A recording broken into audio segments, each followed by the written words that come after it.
कैसे हो स्टार्स? क्या तुम्हें पता है प्लूटो इज अमेजिंग।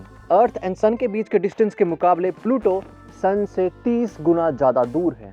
इस तक पहुंचना इजी है अगर तुम फोटोन हो जो बिना स्पेस एंड टाइम के ट्रेवल करता है एंड कहीं भी 0 सेकंड में पहुंच जाता है।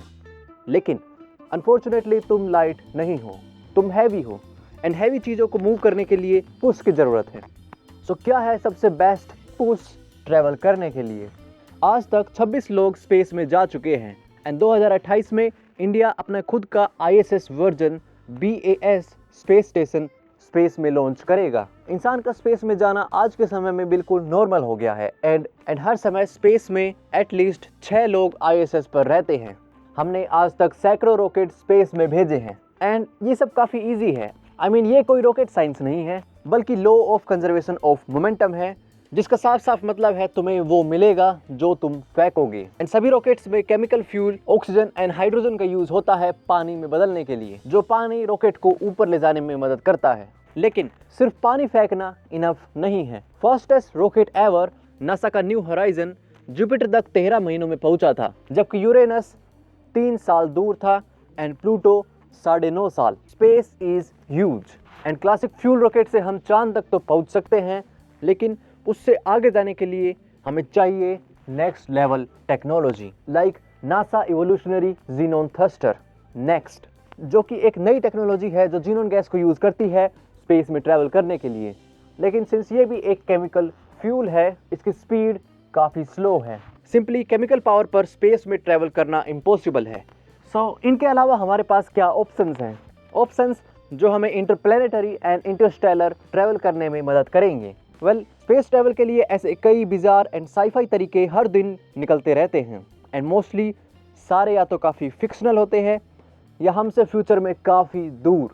Worm holes and space drive इनमें से सबसे फेमस तरीके हैं, इवन दो ये सबसे ज़्यादा एडवांस भी हैं। वर्म होल्स एल्बर्ट आइंस्टाइन की जनरल थियोरी ऑफ रिलेटिविटी का एक सॉल्यूशन है जो शो करता है कि एटलीस्ट थियोरेटिकली हम स्पेस टाइम को इतना बेंड कर सकते हैं कि स्पेस के 2 पॉइंट सिंपली कनेक्टेड हो जाए इन अ स्मॉल टनल।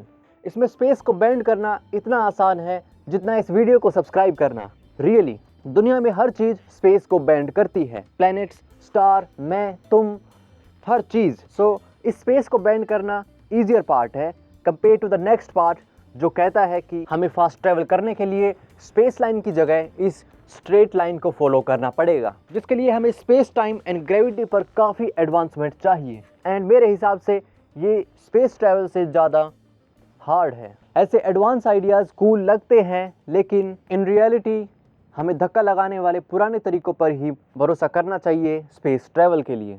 एंड एक चीज़ जो बेस्ट है धक्का देने में वो है सन। हर सेकेंड सूरज billions of tons of force बाहर डालता है in the form of light. Light massless है, लेकिन इसके पास एनर्जी है जो इसको एक मोमेंटम देता है एंड इस मोमेंटम की मदद से स्पेस में ट्रैवल करने को लाइट सेलिंग कहते हैं। जैसे समुद्र में हम सेल करते हैं हवाओं की मदद से, उसी तरह स्पेस में हम सेल कर सकते हैं लाइट की मदद से। स्पेस में हम ह्यूज रिफ्लेक्टिव सरफेसेस की मदद से सन की लाइट को रिफ्लेक्ट कर सकते हैं एंड उससे स्पीड गेन कर सकते हैं कंप्लीटली फ्री। सैटेलाइट्स जैसे जापान की IKAROS and light sailor of NASA इस टेक्निक को इवन प्रैक्टिकल भी शो करते हैं एक स्मॉल स्केल पर।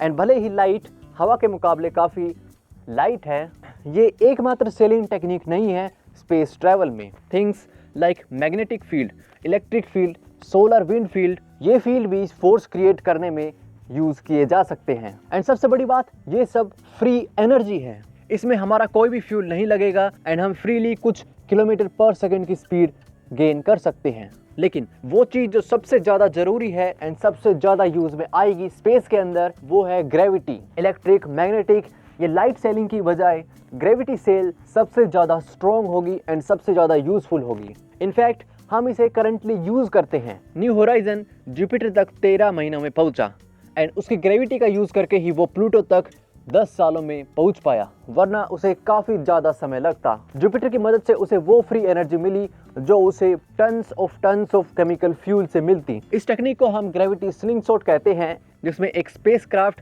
या कोई भी चीज़ जो प्लेनेट के ऑर्बिट में आती है एक असिमेट्रिक एंगल पर, वो उस प्लेनेट की ग्रेविटेशनल पोटेंशियल एनर्जी से एनर्जी खींच लेती है और अपनी खुद की स्पीड बढ़ाकर उस प्लेनेट के ऑर्बिट से निकल जाती है।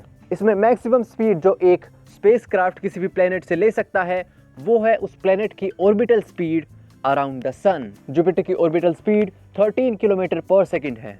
सो मैक्सिमम स्पीड जो हम उससे ले सकते हैं वो 26 किलोमीटर पर सेकंड है। ग्रेविटी स्लिंगशॉट की ये अपर लिमिट एक प्रॉब्लम है, लेकिन अगर हम सभी प्लेनेट की स्लिंगशॉट स्पीड को ऐड कर दें तो ये काफ़ी मैसिव बूस्ट देता है किसी भी स्पेसक्राफ्ट को, जो कि काफ़ी यूजफुल है ट्रैवल करने के लिए अगर ट्रैवल करने वाला इंसान नहीं है। Even with light sail, huge chemical thrusters, xenon engine, gravity slingshot from all planets, total speed जो एक ऑर्डिनरी रॉकेट पहुंच सकता है वो है 120 to 150 किलोमीटर पर सेकंड, जिससे हम मार्स पर 5 दिनों में पहुंच सकते हैं कंपेयर टू आज के 9 महीने। जबकि प्लूटो केवल 1 साल दूर होगा एंड नियरेस्ट स्टार 10,000 साल। इन सब टेक्निक के बावजूद टोटल डिस्टेंस जो हम ट्रैवल कर सकते हैं वो अभी भी एक पानी की बूंद है compare to the whole ocean. And currently even इसे अचीव करना एक ड्रीम है, लेकिन एटलीस्ट हम इसके बारे में सोच सकते हैं। एंड हु नोज, आज का आइडिया कल की टेक्नोलॉजी बन जाए। सो क्या और कुछ है इन सब के अलावा जो हम यूज कर सकते हैं स्पेस में ट्रैवल करने के लिए? कुछ ऐसा जो इस 150 किलोमीटर पर सेकंड की लिमिट को तोड़ सके एंड हमें और तेज प्लैनेट्स तक पहुंचा सके। वेल, हम एक चीज को अर्थ पर छोड़ आए हैं, सबसे ताकतवर चीज जो इंसान ने आज तक बनाई है, the power of atoms. Uranium का 1 किलोग्राम इतनी पावर प्रोड्यूस करता है न्यूक्लियर रिएक्शन में जितनी केमिकल रॉकेट रिएक्शन में 3000 टन का फ्यूल प्रोड्यूस करता है। अगर स्पेस में ट्रैवल करना है देन एटम इज द वे।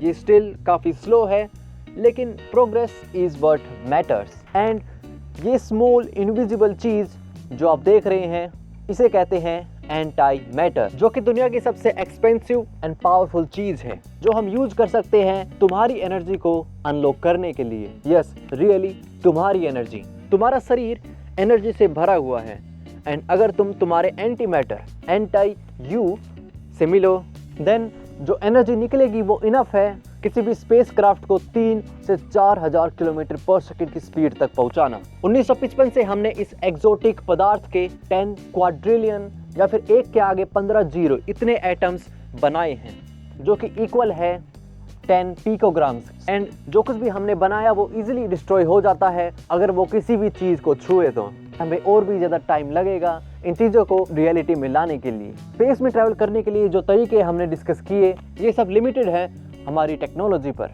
लेकिन ये एकमात्र तरीके नहीं हैं। क्या पता हमें फ्यूचर में और भी ज़्यादा बेटर सॉल्यूशन मिल जाए।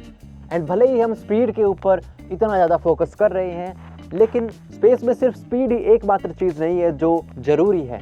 ऐसी सैकड़ों प्रॉब्लम्स है जो हमें पता है एंड हज़ारों जो अभी अननोन हैं जो स्पेस ट्रैवल में आएंगी। फॉर एग्जाम्पल, फास्ट स्पीड पर ट्रैवल करने पर एक छोटा सा पत्थर भी अगर हमसे टकरा गया then outcome will be bad. So space is a tough road to travel, लेकिन यही टफ रोड था जो हमने लिया अफ्रीका से हर कॉन्टिनेंट में पहुंचने के लिए। एंड कौन भूल सकता है न्यूयॉर्क टाइम की वो हेडलाइन जिसमें उन्होंने कहा था कि अभी 1000 साल लगेंगे एरोप्लेन बनने के लिए, only to get the first flight next month. Humans काफ़ी अनप्रिडिक्टेबल है एंड हमारा रिकॉर्ड रहा है खुद को सरप्राइज करने का। So let's wait for the next time because that's all, the video ends now.